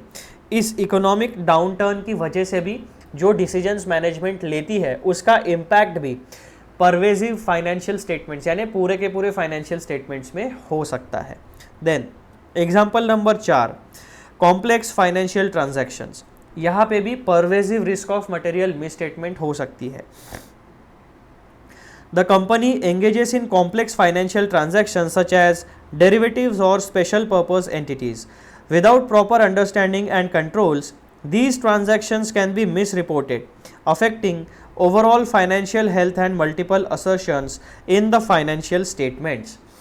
तो मित्रों ये कॉम्प्लेक्स फाइनेंशियल ट्रांजैक्शंस होते हैं जैसे कि डेरिवेटिव्स हो गया, फॉरेन एक्सचेंज हो गया, है ना। तो यहाँ पे क्या होता है, स्ट्रिक्ट रूल्स होते हैं और जो रूल्स होते हैं, जो फॉर्मूलाज होते हैं to calculate the value of the transaction, to calculate the currency यानी INR में, इंडियन रुपीज़ में कैसे होगा, US डॉलर में कैसे होगा, UK पाउंड में कैसे होगा, चाइनीज़ करेंसी में तो ये अलग अलग करेंसीज का रिप्रेजेंटेशन है और यहाँ पे वैल्यूएशन के अलग अलग फॉर्मूलाज होते हैं जो कि थोड़े बहुत कॉम्प्लेक्स होते हैं। तो ऐसे केसेस में भी अगर आपके ट्रांजैक्शन के कैलकुलेशन में या उसे रिप्रेजेंट करने के तरीके में अगर गलती होती है तो आपके एंटायर फाइनेंशियल स्टेटमेंट्स के ऊपर उसका इम्पैक्ट हो सकता है। तो मित्रों सबसे पहला वाला जो लेवल है हमारा रिस्क ऑफ मटेरियल मिसस्टेटमेंट वाला, जो है the overall financial statement level, उसका डिस्कशन हमारा हो गया है और हमने 4 रियल लाइफ एग्जाम्पल समझने की कोशिश की है। ठीक है, अब हमारा जो दूसरा लेवल है रिस्क ऑफ मटेरियल मिसस्टेटमेंट का, वो है the assertion level for classes of transactions, account balances and disclosures. 3 जगह पे आपका रिस्क ऑफ मटेरियल मिसस्टेटमेंट का इम्पैक्ट हो सकता है, प्रोबेबिलिटी हो सकती है। कहाँ पे? क्लासेस ऑफ ट्रांजैक्शंस में आपका risk of material misstatement due to fraud and error हो सकता है। अकाउंट बैलेंसेस में risk of material misstatement generate हो सकती है due to fraud and error, and जो डिस्क्लोजर रिक्वायरमेंट्स है उसमें भी मटेरियल मिसस्टेटमेंट होने के चांसेस है because of fraud and error. तो ये जो असर्शन लेवल पर है, यहाँ पर किसी स्पेसिफिक असर्शन के लेवल पर हमारा मटेरियल मिसस्टेटमेंट हो सकता है। अब जब असर्शन लेवल पे हम बात करते हैं तो यहाँ पे जो भी मटेरियल मिसस्टेटमेंट होगा वो उसी सेगमेंट तक सीमित रहेगा, वो अपने सेगमेंट को छोड़कर पूरे के पूरे फाइनेंशियल स्टेटमेंट में इम्पैक्ट नहीं करेगा। अगर आपकी गलती होती है तो उसी स्पेसिफिक अकाउंट बैलेंसेस में, उसी स्पेसिफिक ट्रांजैक्शन में गलती होती है जिसका और अदर चीज़ों के ऊपर अफेक्ट नहीं होगा। ठीक है, तो पॉइंट नंबर बी क्या कहता है? Risk of material misstatement at the assertion level are assessed in order to determine the nature, timing and extent of further audit procedures necessary to obtain sufficient appropriate audit evidence. Risk of material misstatement at the assertion level are assessed in order to determine the nature, timing and extent of further audit procedures necessary to obtain sufficient appropriate audit evidence. Ultimate goal क्या होता है? To obtain sufficient appropriate audit evidence, क्योंकि यही base होता है हमारे audit opinion का। उसके बाद this evidence enables the auditor to express an opinion on the financial statements at an acceptably low level of audit risk. अब यहाँ पे एग्जाम्पल देखो, risk at this level are more specific and pertain to individual items और transactions within the financial statements. ठीक है, एक particular जगह पर इम्पैक्ट होगा, पूरे के पूरे फाइनेंशियल स्टेटमेंट्स पे इसका इम्पैक्ट नहीं होगा। अब इसके जो एग्जाम्पल्स हैं, अब मित्रों ऐसा हो सकता है कि आपको ये जो लैंग्वेज है ये समझ में ना आए, लेकिन मैं आपको गारंटी देता हूँ कि जब आप ये एग्जाम्पल समझोगे, एग्जाम्पल समझने के बाद फिर से जब आप ये पैराग्राफ पढ़ोगे तो आपको ये समझ में आ जाएगा। तो इसीलिए हम लोग मूव ऑन करते हैं एग्जाम्पल्स के ऊपर। एग्जाम्पल की ये जो लाइन है ये बहुत ही इंपॉर्टेंट लाइन है, इसे हमेशा ध्यान में रखना। Risk at this level are more specific and pertain to individual items और transactions within the financial statements. यानी यहाँ पर अगर कोई risk of material misstatement होता है तो वो पर्टेन टू इंडिविजुअल आइटम और ट्रांजैक्शंस, यानी वो वही तक सीमित रहते हैं, पूरे के पूरे फाइनेंशियल स्टेटमेंट्स में इम्पैक्ट उसका नहीं होता है। ठीक है मित्रों, ये बात आपको ध्यान में रखनी है। तो मित्रों इस तरीके से आपको इन चीज़ों को ध्यान में रखना पड़ेगा। फिर एग्जाम्पल 1 देखो, revenue recognition that is occurrence of transaction. A company records revenue for goods that have not been delivered. For instance, a software company might record revenue when a contract is signed, even though the software will be delivered and installed in the next financial year. यानी आपने क्या किया, अगले financial year का income इसी financial year में recognise कर लिया। ये तो गलत है ना, क्यों? क्योंकि वो जो ट्रांजैक्शन है वो अगले साल आपका फुलफिल होने वाला है, पैसा आपको अगले साल मिलने वाला है। A company records a revenue for goods that have not been delivered. For instance, a software company might record revenue when a contract is signed, even though the software will be delivered and installed in the next financial year. अब यहाँ पे आपको एक चीज़ ध्यान में रखनी है, हमारी जो अकाउंटिंग है वो एक्रूअल बेसिस पर होती है, यानी इनकम अक्रू हुआ या इनकम रिसीव हुआ, ये दो इवेंट्स में से जो सबसे पहले होगा उस हिसाब से हमें रेवेन्यू जो सबसे पहले इवेंट होगा वहाँ पे हमें रेवेन्यू रिकॉग्नाइज करना है। यानी इनकम अक्रूड और received which ever is earlier, उस पॉइंट पे हमें अपना रेवेन्यू रिकॉग्नाइज करना है। अब यहाँ पे क्या हुआ रेवेन्यू रिकॉग्निशन में, a company records revenue for goods that have not yet been delivered. यानी आपके इन्वेंट्री में वो गुड्स दिख रही है लेकिन आपने उसी का सेल रिकॉग्नाइज कर लिया है, तो आपको इन्वेंट्री का अपना वैल्यूएशन, उसके बाद में सेल्स, इन दोनों ट्रांजैक्शन के ऊपर बराबर ध्यान रखना पड़ेगा। Then for instance, a software company might record revenue when a contract is signed even though the software will be delivered and installed in the next financial year. अगर यहाँ पर आपका कॉन्ट्रैक्ट सर्टन है, पैसा 100% आपको मिलने वाला है, तभी आप ऐसा कह सकते हो कि आपका जो right to receive that income है वो जनरेट हुआ है, दैट मीन्स आपका इनकम अक्रू हुआ है, तो आप रेवेन्यू रिकॉग्नाइज कर सकोगे। लेकिन अगर कॉन्ट्रैक्ट भी नहीं हुआ है, आपका 100% रेवेन्यू का सर्टेनिटी भी नहीं है, अगले साल देखा जाएगा ऐसा कह रहे हैं, लेकिन उसके बावजूद भी आपके पास कोई डॉक्यूमेंट्री एविडेंस ना होने के बावजूद भी अगर आप रेवेन्यू रिकॉग्नाइज करते हो तो ये गलत है। जब right to receive that income generate होगा तभी आपको रेवेन्यू रिकॉग्नाइज करना है। अगर आपके पास राइट नहीं है उस इनकम को रिसीव करने का, तब आप रेवेन्यू रिकॉग्नाइज नहीं कर पाओगे। तो इस तरीके से आपको ध्यान में रखना है, रेवेन्यू में ऐसे तरीके की गलतियां हो सकती है रेवेन्यू रिकॉग्निशन में, आइदर एरर की वजह से या फिर फ्रॉड की वजह से। Point number 2, inventory valuation, that is valuation of inventory and allocation. Inventory is not correctly valued at the lower of cost or net realizable value. For example, a retailer overvalues its obsolete inventory by not writing down items that are no longer selling.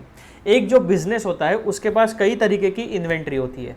अब कुछ inventory fast moving होती है, कुछ inventory slow moving होती है और कुछ inventory dead stock कहलाती है। दैट मीन्स उस इन्वेंट्री की डिमांड ही नहीं है प्रोडक्शन में, या उस इन्वेंट्री की डिमांड ही नहीं है मार्केट में, 2-3 साल से हमारे स्टॉक में पड़ी हुई है, तो उसे हम कहते हैं dead stock.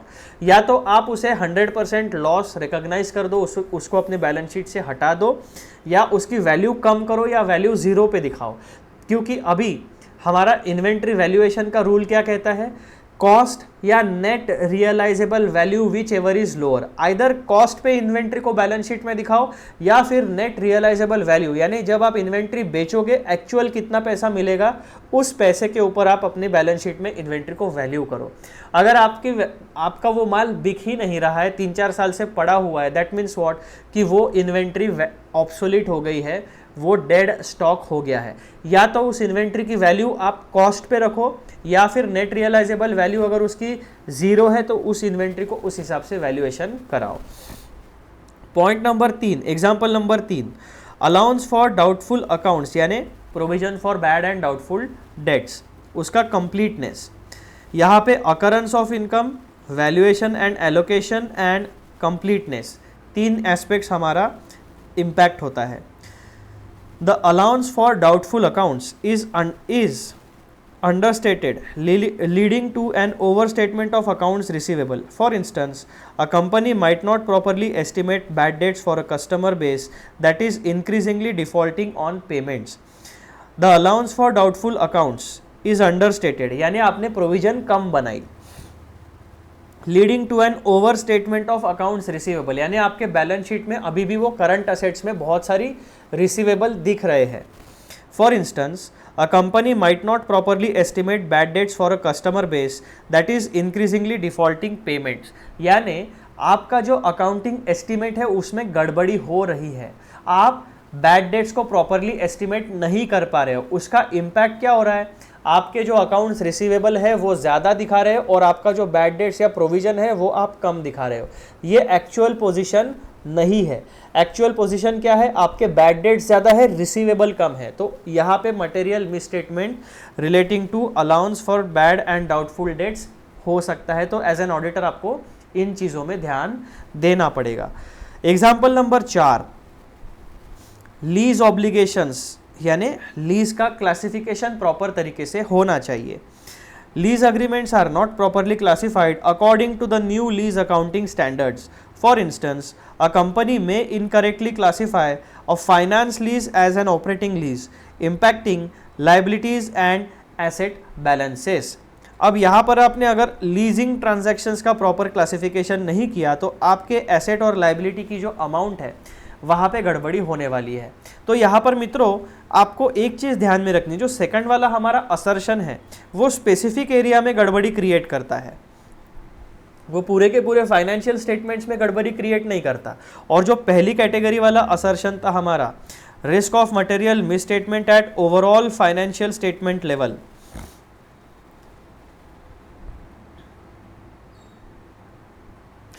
Overall financial statement level, यानी यहाँ पर की जो रिस्क ऑफ मटेरियल मिसस्टेटमेंट है ये मल्टीपल असर्शंस को इम्पैक्ट करती है और फाइनेंशियल स्टेटमेंट में परवेजिव इम्पैक्ट डालती है।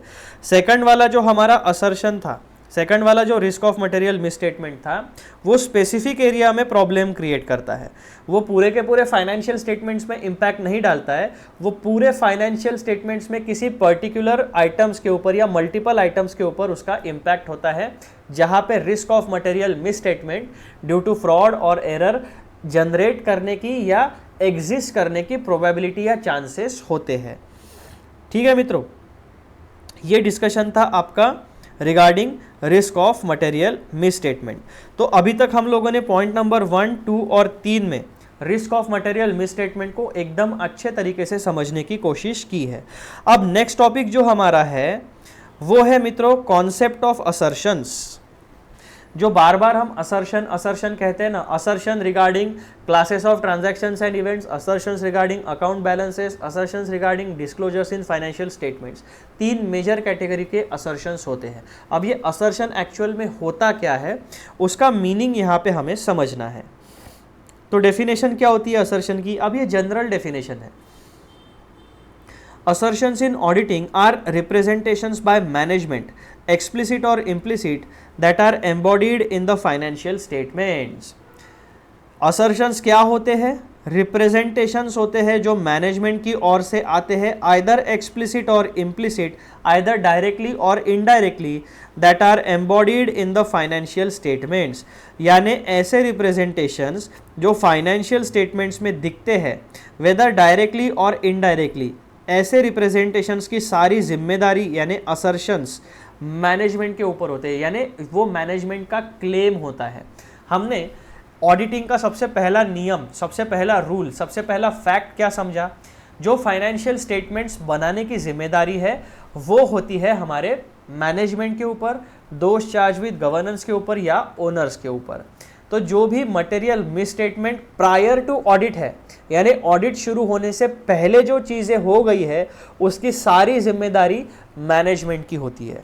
ठीक है, तो इन फाइनेंशियल स्टेटमेंट से रिलेटेड कुछ असर्शन होते हैं, यानी मैनेजमेंट का क्लेम होता है। 3 सेगमेंट में इन क्लेम को हम आइडेंटिफाई कर सकते हैं। ठीक है, पहला क्लेम क्या होगा आपका? ठीक है, तो पहला पॉइंट हमारा क्या होगा यहाँ पे कॉन्सेप्ट ऑफ असर्शन में? सबसे पहले तो हमें उसकी डेफिनेशन समझ लेनी है। डेफिनेशन हमने पढ़ ली है, तो धीरे धीरे मैंने आपको क्या बताया कि असर्शन का मतलब क्लेम ऑफ मैनेजमेंट, यानी जो चीज़ें हम लोग फाइनेंशियल स्टेटमेंट में एज अ मैनेजमेंट बता रहे हैं वो उन चीज़ों का 3 मेजर कैटेगरी में क्लासिफिकेशन हो सकता है। Transactions and events, number 2 account balances और नंबर 3 डिस्क्लोजर रिक्वायरमेंट्स। यहाँ पर जितनी भी बातें हमने बताई है डायरेक्टली यानी एक्सप्लिसिटली या इम्प्लिसिटली या कुछ चीज़ें इम्प्लाइड होती है, वो सारी की सारी जिम्मेदारी मैनेजमेंट की होती है। उसमें जो भी अच्छाई होगी उसका क्रेडिट मैनेजमेंट को जाएगा, जो भी बुराई होगी उसका क्रेडिट भी मैनेजमेंट को जाने वाला है। क्यों? क्योंकि ये सारी चीज़ें जो है ऑडिट शुरू होने के पहले की है। ऑडिट शुरू होने के बाद की जितनी चीज़ें होती है ऑडिट से रिलेटेड, उसकी जिम्मेदारी होती है ऑडिटर के ऊपर। तो वो सारी चीज़ें असर्शन में काउंट नहीं की जाती। फिर से एक बार हम लोग डेफिनेशन को पढ़ते हैं। Assertions in auditing are representations by management in financial statements, either explicit or implicit, that are embodied in the financial statements. These assertions form the basis upon which the auditors design and perform audit procedures to obtain sufficient and appropriate audit evidence to support their opinion on the financial statements. अब जो हमने एक universal table बनाया था वो table मैं आपको फिर से एक बार दिखाना चाहता हूँ। तो यहाँ पर आपको पता चलेगा सबसे पहले फाइनेंशियल स्टेटमेंट्स। ये 12 महीनों का जो पीरियड होता है इसमें बहुत सारे फाइनेंशियल ट्रांजैक्शंस होते हैं। उन फाइनेंशियल ट्रांजैक्शंस को हम प्रॉपरली कैटेगराइज करके P&L या बैलेंस शीट बनाते हैं। इनको सपोर्ट करने के लिए शेड्यूल्स बनते हैं, इनको सपोर्ट करने के लिए नोट्स टू अकाउंट्स रहते हैं जिसमें डिस्क्लोजर्स होते हैं, एंड फाइनली हम स्टेटमेंट ऑफ कैश फ्लो बनाते हैं। तो ये होता है मित्रों आपका सेट ऑफ फाइनेंशियल स्टेटमेंट्स। अब इसमें सर्टन असर्शंस होते हैं। इन पूरे फाइनेंशियल स्टेटमेंट्स को मिला के 3 कैटेगरी के असर्शंस होते हैं। पहला ट्रांजैक्शंस एंड इवेंट्स, दूसरा अकाउंट बैलेंसेस और तीसरा डिस्क्लोजर रिक्वायरमेंट्स। इन तीनों असर्शन की जिम्मेदारी जो है वो आपके मैनेजमेंट के ऊपर होती है। फाइनेंशियल स्टेटमेंट्स को बनाने की जिम्मेदारी एंटिटी और उसका ऑडिट करने की जिम्मेदारी ऑडिटर के ऊपर। ठीक है, एंटिटी में कौन कौन आता है? ओनर, मैनेजमेंट एंड और those charge with governance. Auditor में कौन कौन आता है? Auditor is a third party that is external to the entity. Organisation के बाहर का व्यक्ति होता है जो एक न्यूट्रल है, न्यूट्रल व्यक्ति है, अनबायस्ड है, क्वालिफाइड चार्टर्ड अकाउंटेंट होना चाहिए और उसके जो टीम मेंबर्स है वो।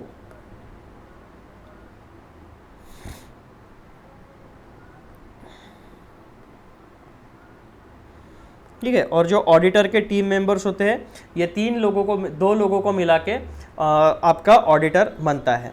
मैनेजमेंट की रिस्पॉन्सिबिलिटी क्या होती है? Preparation and presentation of financial statements as per applicable financial reporting framework, laws, rules and regulations. इसके हिसाब से आपको ये सारे फाइनेंशियल स्टेटमेंट्स को प्रिपेयर करना होता है। इसकी जिम्मेदारी होती है मैनेजमेंट की और इसी में असर्शंस एम्बॉडीड होते हैं। फिर ऑडिटर की रिस्पॉन्सिबिलिटी क्या होती है? Express an opinion whether the financial statements prepared by the entity are free from material misstatement whether due to fraud और error, and the financial statements represent true and fair statement of affairs of the business operations. तो auditor अपना काम शुरू करने से पहले जो 3 level के असर्शंस होते हैं regarding classes of transactions and events, account balances and disclosure, in 3 assertions को ध्यान में रखते हुए अपनी ऑडिट की प्रोसीजर को डिज़ाइन करता है। उसके बाद जो एंटिटी है यानी फाइनेंशियल स्टेटमेंट जब बनते हैं इस पीरियड की जितनी भी रिस्क ऑफ मटेरियल मिसस्टेटमेंट की जिम्मेदारी है वो मैनेजमेंट की होती है। और ऑडिट शुरू होने के बाद अगर यहाँ पर कोई मिसस्टेटमेंट है जो ऑडिट में डिटेक्ट नहीं होता है, उसे कहा जाता है डिटेक्शन रिस्क, और उस डिटेक्शन रिस्क की जिम्मेदारी होती है ऑडिटर की। ठीक है, तो ये चीज़ें आपको ध्यान में रखनी है रिगार्डिंग असर्शन। अब असर्शन को समझने के लिए हमें ये सारा रिवाइज करना ज़रूरी था। अब हमारे माइंड में असर्शन और फाइनेंशियल स्टेटमेंट, इन चीज़ों से रिलेटेड सारी बातें एकदम क्लैरिटी के साथ रिफ्रेश हो गई है। अब हम लोग आगे बढ़ते हैं। अब ये जो डेफिनेशन है इसका एक छोटा सा एक्सप्लेनेशन यहाँ पर दिया गया है। Assertions are essentially the claims made by management regarding the accuracy and completeness of various elements of financial statements.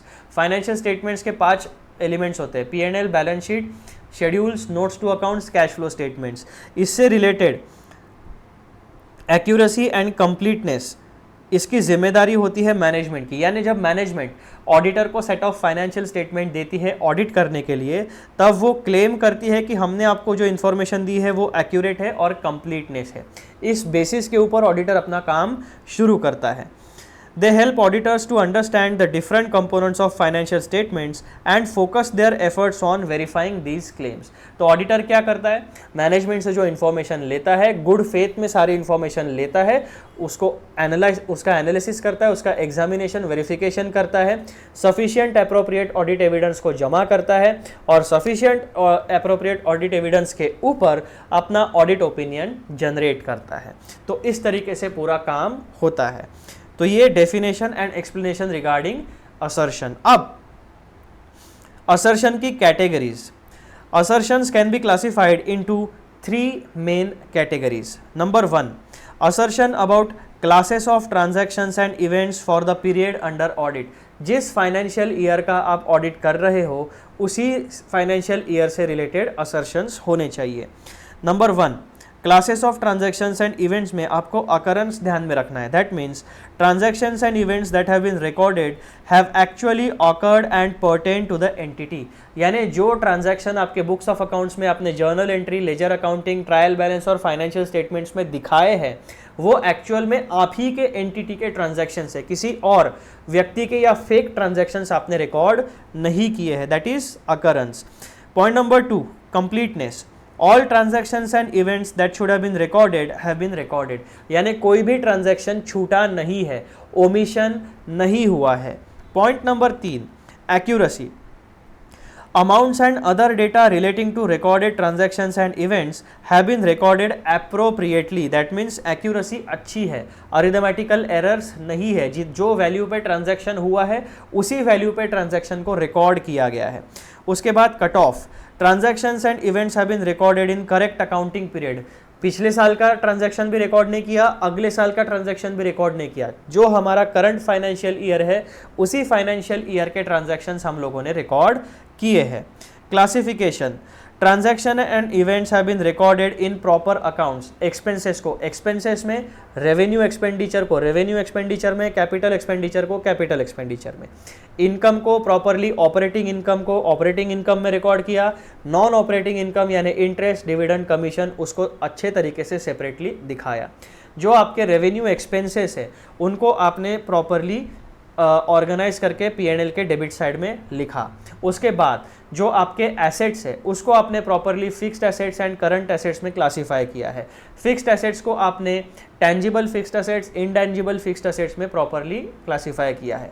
Current assets में आपने डेटर्स, उसके बाद में आपके जो कैश एंड बैंक बैलेंसेस है, अदर करंट एसेट्स है, उनको प्रॉपरली क्लासिफाई किया है। लाइबिलिटी साइड में आपने इक्विटी ऑफ शेयर होल्डर्स यानी कैपिटल, उसके बाद में short term liabilities, long term liabilities, deferred tax liabilities और आपका जो रिजर्व्स एंड सरप्लस है उसको सही तरीके से जो ट्रांजैक्शन, जो अमाउंट जिस कैटेगरी का है उसी कैटेगरी में आपने क्लासिफाई करके रिकॉर्ड किया है।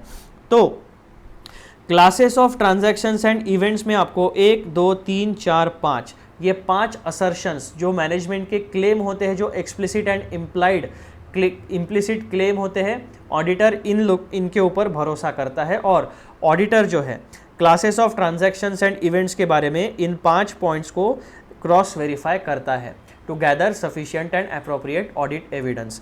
जब ऑडिटर ने classes of transactions and events के बारे में occurrence, completeness, accuracy, cut off and classification इन 5 मुद्दों को वेरीफाई कर लिया, तब हम ये कह सकते हैं कि ऑडिटर ने पहला कैटेगरी ऑफ असर्शन को कंप्लीट एग्जामिनेशन कर लिया। अब हम लोग आगे बढ़ते हैं दूसरे कैटेगरी ऑफ असर्शन के ऊपर, यानी मैनेजमेंट का क्लेम।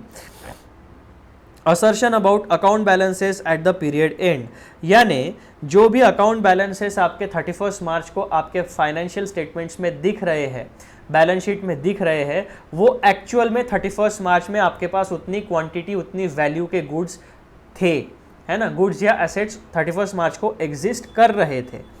क्योंकि ऑडिटर जो है उसकी जिम्मेदारी होती है कि जब इन्वेंट्री वैल्यूएशन, अगर 31 मार्च के पहले अपॉइंटमेंट अगर ऑडिटर का हो जाता है तो ऑडिटर की ये जिम्मेदारी होती है कि जब at the end of the period, जब क्लोजिंग स्टॉक का, इन्वेंट्री का वैल्यूएशन या स्टॉक ऑडिट स्टॉकिंग हो रहा होता है, काउंटिंग हो रहा होता है, तो ऑडिटर के टीम मेंबर्स में से कुछ मेंबर्स वहाँ पे प्रेजेंट होने चाहिए ताकि आप क्लोजिंग स्टॉक का फिजिकल वेरिफिकेशन प्रॉपरली कर सके। फिर सेकंड क्लासेस ऑफ असर्शन में क्या कहता है, account balances at the period and, यानी जो क्लोजिंग बैलेंसेस है, ऑडिटर को उन क्लोजिंग बैलेंसेस के बारे में 4 मुद्दों के बारे में एग्जामिनेशन करना है। पहला, जो क्लोजिंग बैलेंस 31 मार्च को आपको दिख रहा है वो एक्चुअल में 31 मार्च में फिजिकली भी उस एंटिटी के पास प्रेजेंट था। दूसरा, राइट्स एंड ऑब्लिगेशंस, यानी ओनर के पास जो, यानी राइट्स यानी एसेट, ऑब्लिगेशन यानी लाइबिलिटी, तो राइट्स एंड ऑब्लिगेशंस ये दोनों जो बैलेंस शीट में 31 मार्च में दिख रहे हैं वही पोजीशन एक्चुअल में भी 31 मार्च में थी। कोई फेक या ओवर स्टेटमेंट या अंडर स्टेटमेंट राइट्स या ऑब्लिगेशंस में नहीं हुआ है। कंप्लीटनेस, यानी कोई भी एसेट, जो भी क्लोजिंग बैलेंसेस है, किसी भी अकाउंट का क्लोजिंग बैलेंसेस छूटा नहीं है, ओमिट नहीं हुआ है, सारे के सारे अच्छे से रिकॉर्ड किए गए हैं। Then there is valuation and allocation. तो जब आप सेकंड सेट ऑफ असर्शंस का चेकिंग करोगे, closing balances at the period end, as an auditor आपको 4 मुद्दे क्रॉस वेरीफाई करने पड़ेंगे। पहला, existence, asset, liabilities and equity interest exist, यानी सिर्फ ऑन पेपर नहीं, रियल लाइफ में भी वो एग्जिस्ट करने चाहिए। Then rights and obligations, the entity holds or controls the rights to assets and liabilities are the obligations of the entities, यानी फिर से केवल और केवल ऑन पेपर का हमें इंफॉर्मेशन नहीं चाहिए, जो राइट्स एंड ऑब्लिगेशंस, जो एसेट्स एंड लाइबिलिटीज आपकी बैलेंस शीट में दिख रही है, एसेट से रिलेटेड ओनरशिप एक्चुअली एंटिटी के पास होनी चाहिए और लाइबिलिटी से रिलेटेड ऑब्लिगेशन एक्चुअली उसी एंटिटी का होना चाहिए। Point number 3, completeness, all assets, liabilities and equity interest that should have been recorded have been recorded, किसी भी चीज़ को छोड़ा नहीं है, कुछ भी ओमिशन नहीं हुआ है। Point number 4, valuation and allocation, assets, liabilities and equity interest यानी capital are included in the financial statements at appropriate amounts, यानी अच्छे तरीके से प्रॉपरली आपने वैल्यूएशन किया है, एंड एनी रिजल्टिंग वैल्यूएशन और allocation adjustments are appropriately recorded. अगर इनके अमाउंट्स में आपको कुछ एडजस्टमेंट्स करनी पड़ती है at the end of the year, तो वो भी, उसका भी ट्रीटमेंट आपने अच्छी तरीके से कर लिया है। तो सेकंड सेट ऑफ असर्शन में आपको ये 4 points as an auditor check करने पड़ेंगे।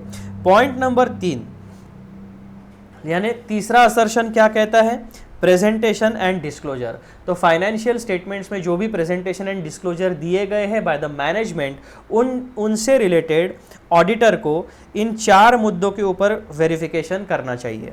पहला क्या है, occurrence and rights and obligation, disclosed events, transactions and other matters have occurred and pertain to the entity, यानी सही में हमारे ही एंटिटी के ट्रांजैक्शंस है, वो किसी और के ट्रांजैक्शंस नहीं है, केवल ऑन पेपर ट्रांजैक्शंस नहीं हुए बल्कि रियल लाइफ में वो सारे ट्रांजैक्शंस हुए हैं। Then completeness, all disclosures that should have been included in the financial statements have been included. Point यानी ओमिशन कुछ भी नहीं हुआ है regarding presentation and disclosure. Then classification and understandability, financial information is appropriately presented and described and disclosures are clearly expressed यानी जितने भी disclosures आप फाइनेंशियल स्टेटमेंट्स में देने वाले हो वो सारे लोगों को अंडरस्टैंडेबल होने चाहिए, उसमें एम्बिग्यूटी नहीं होनी चाहिए, क्लैरिटी होनी चाहिए।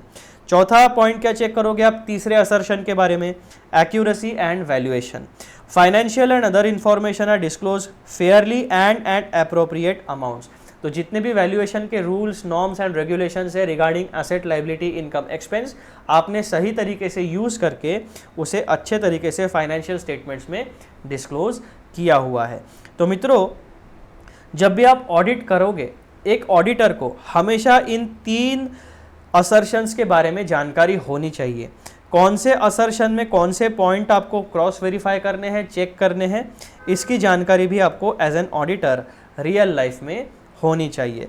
तो मेजरली क्या क्या होता है, occurrence, completeness, accuracy, cut off, classification. Majorly occurrence, completeness, accuracy, cut off, classification, valuation, ये 6 असर्शंस आपको मिलने वाले, 6 वेरिफिकेशन के मुद्दे आपको असर्शन के थ्रू मिलने वाले हैं। तो मित्रों, असर्शन मतलब क्या, जाते जाते यानी कॉन्सेप्ट को ख़त्म करते करते मैं आपको रिपीट बता देता हूँ। असर्शन मतलब ऐसे क्लेम्स या डायरेक्ट क्लेम्स या इनडायरेक्ट क्लेम्स जो मैनेजमेंट क्लेम करती है कि हमने फाइनेंशियल स्टेटमेंट्स बनाए हैं, तो हम उन फाइनेंशियल स्टेटमेंट्स को चेक करने के लिए उन जितने भी ट्रांजैक्शंस है उनका अकरेंस देखेंगे, कंप्लीटनेस देखेंगे, एक्यूरेसी देखेंगे, कट ऑफ देखेंगे, क्लासिफिकेशन देखेंगे और वैल्यूएशन देखेंगे। तो जितनी भी इंफॉर्मेशन हमारे फाइनेंशियल स्टेटमेंट्स में दी है उनसे रिलेटेड असर्शंस यानी क्लेम्स के बारे में हम इस तरीके से क्रॉस वेरिफिकेशन, एग्जामिनेशन, ऑडिटिंग करते हैं ताकि हमें सफिशिएंट एप्रोप्रिएट ऑडिट एविडेंस मिल सके। Sufficient means quantity of audit evidence and appropriate means quality of audit evidence, यानी क्वांटिटी एंड क्वालिटी इन दोनों का कंबाइन मिलाएंगे।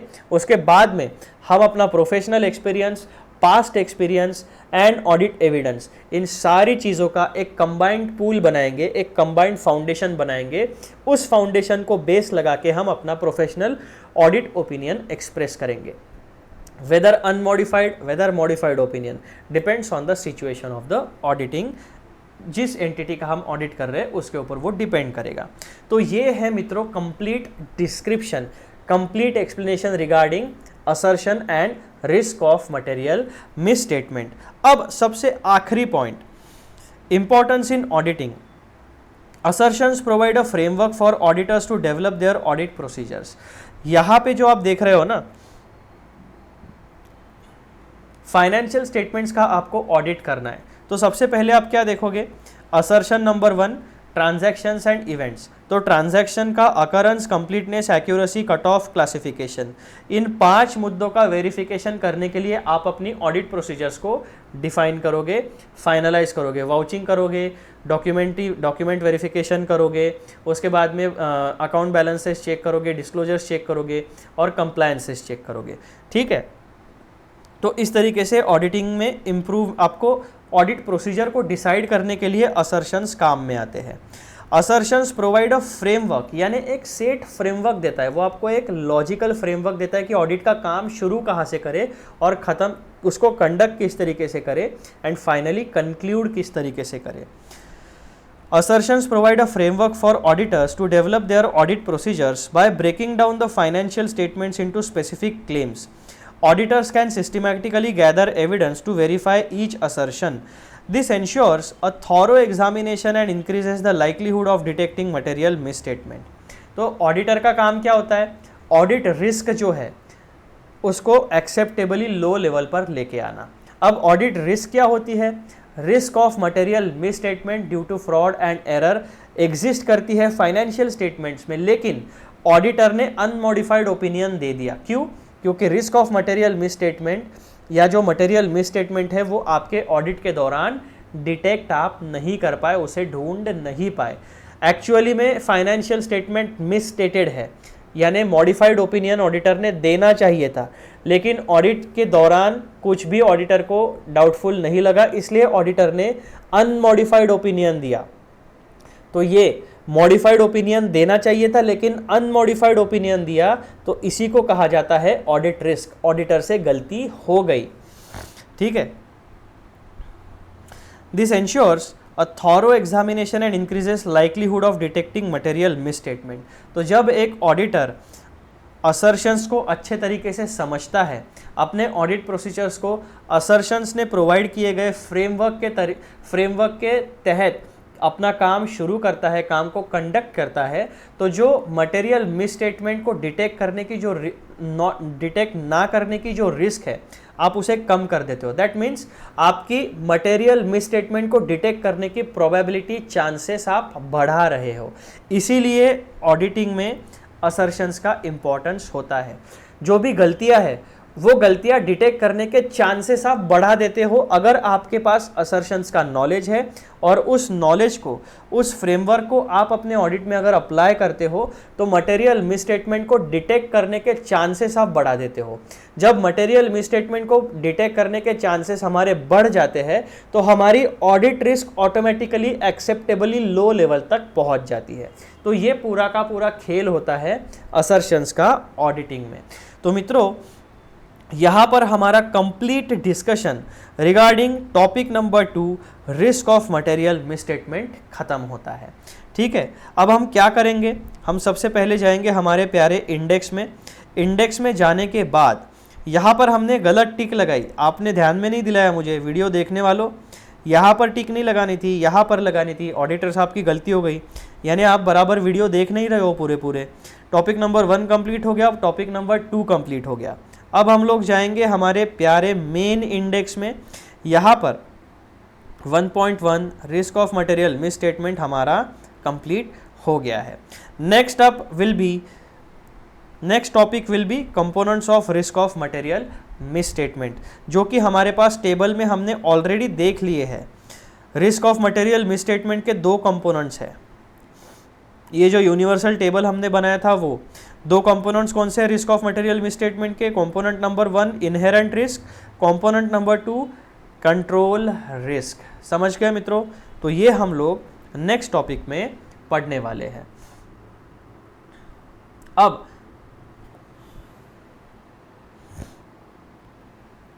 जाने से पहले एक छोटी सी रिक्वेस्ट, मित्रों YouTube के ऊपर सर्च करो श्रीनिधि बोरीकर CA इंटरमीडिएट, तो आपको ये चैनल मिलेगा। इस चैनल को सब्सक्राइब करो, सारे बेल नोटिफिकेशंस ऑन करो और वीडियोस को शेयर ज़रूर करिए। चलो अगले वीडियो में मिलते हैं, तब तक के लिए बाय बाय एंड बहुत अच्छे तरीके से शांत दिमाग से पढ़ाई करो, खुद पर भरोसा रखो, खुद के काम के ऊपर भरोसा रखो। काम ऐसा करो कि भरोसा अपने आप जनरेट हो जाए। ऐसा फेक भरोसा नहीं रखना है, हाइप नहीं करना है, अननेसेसरी मोटिवेशन नहीं रखना है। काम करो, काम जब करोगे ना आप, अपने आप मोटिवेशन आएगा आपको, क्योंकि आपके अंतरात्मा को, आपके अंदर, आपके रियल सेल्फ को वो पता है कि आपने काम किया है। तो जो व्यक्ति सही तरीके से पढ़ाई करेगा, सही तरीके से रियल लाइफ में काम करेगा, उसके अंतर मन को, उसकी अंतरात्मा को वो सारी चीज़ें पता होती है कि बंदे या बंदी ने काम किया है। तो जो आपका कॉन्फिडेंस है वो नेचुरल ऑर्गेनिक कॉन्फिडेंस अपने आप धीरे धीरे बिल्डअप होते जाएगा। बाहर के मोटिवेशनल वीडियोस देखोगे तो कुछ समय के लिए मोटिवेशन रहेगा, फिर से चले जाएगा, लेकिन वो समय अगर आप खुद की अपस्किलिंग के लिए लगाओगे, खुद के स्किल को इम्प्रूव करने के लिए लगाओगे, तो आपका अंतर्मन, आपकी अंतरात्मा, उसे पता है कि रियल लाइफ में काम हो रहा है। धीरे धीरे आपका कॉन्फिडेंस बिल्डअप होगा, स्किल्स बिल्डअप होगी, मेमोरी शार्प होगी और आप CA इंटरमीडिएट की एग्ज़ाम्स ज़रूर क्रैक कर पाओगे।